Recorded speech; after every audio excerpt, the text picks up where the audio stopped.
ایک شخص جو ہے وہ غربت سے اٹھتا ہے، پڑھتا ہے، لکھتا ہے، کامیاب ہوتا ہے، کاروبار شروع کرتا ہے اور پھر عمر کے ڈھیر عمر میں مڈل ایج سے پاس ہوتا ہے، 60-70 سال کی عمر میں وہ کامیاب ترین انسان بنتا ہے اور اپنی پیچھے لیگسی چھوڑ کے جاتا ہے۔ ایک طرف ہم کہتے ہیں کہ سیدہ جو ہے وہ ٹائکون ہے کاروبار کی،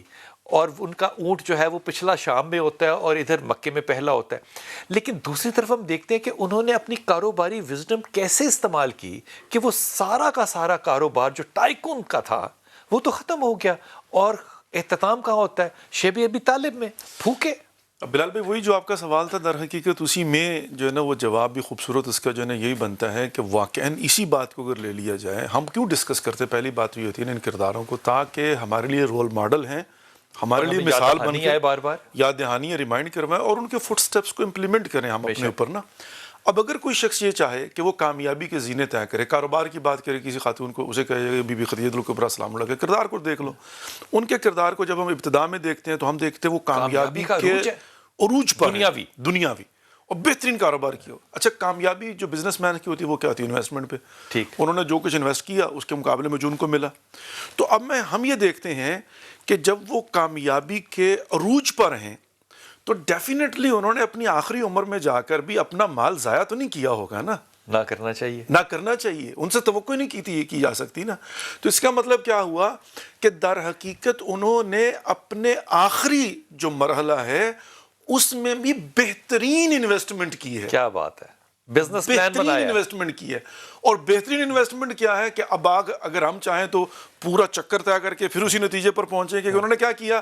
کہ جو کچھ مال دنیا تھا اب اس کی پیک یہ ہے کہ اس کو نبی خدا محمد مصطفیٰ صلی اللہ علیہ وسلم کے قدموں میں نچھاور کر کے اِلَّا الَّذِينَ آمَنُوا وَعَمِلُوا الصَّالِحَاتِ وَالْعَصْرِ ان الانسان لفی الخسر، کہا زمانے کی قسم انسان نقصان میں مگر وہ جو ایمان لائے اور صاحب جس نے عمل صالح کیا۔ تو شہزادی نے کیا کیا، بی بی نے کیا کیا، مادر فاطمہ الزہرا سلام اللہ علیہا نے کیا کیا، بی بی نے یہ کیا کہ جتنا مال تھا اس کو انویسٹ کر دیا۔ کیسے کہ ظاہری تو اب یہ اصل بات جو ہے نا، میرا خیال شاید آپ کا سوال بھی جو ہے نا وہ آپ کی طرف آیا تھا، یہی تھا کہ اصل کیا، اصل یہ ہے کہ ظاہر کو نہیں دیکھو، اصل دیکھنا کیا، کامیابی کیا۔ اب شہزادی بیٹھی ہے شیب ابی طالب میں، کھانے کے لیے کچھ نہیں ہے، پہننے کے لیے اب زرق برق اور نئے نئے لباس نہیں ہیں، کنیزیں نہیں ہیں، خادم نہیں ہیں، جاہ و جلال نہیں ہے، لیکن کیا یہ سکسیس نہیں ہے کہ قدموں میں بیٹھی ہوئی ہیں رسول خدا صلی اللہ علیہ وسلم کے؟ تو حضور اقدس یہ نہیں کہنا چاہیے کہ وہ دور جاہلیت تھا، اصلاً وہ حکمت تھی، اور ان کی وزڈم کیا تھی کہ انہوں نے در حقیقت پہچان لیا تھا کہ کامیابی اصل کہاں پر ہے۔ کیا بات ہے، کیا بات ہے۔ اور آج کے زمانے میں بھی جو ہے نا وہ کامیابی کا معیار اور ملاک نہیں ہے کہ ظاہری طور پر آپ کے پاس کیا، آپ کی ویژن کیا ہے، کہاں پر انویسٹ کر کے آپ نے آؤٹ پٹ کیا لینی، قرب خدا، قرب رسول اللہ صلی اللہ علیہ وسلم۔ کیا خوبصورت بات ہے، ماشاء اللہ تعالیٰ۔ یہ آج کی بیٹیوں کے لیے، آج کی ہماری بہوؤں کے لیے، آج کی ہماری تمام خواتین کے لیے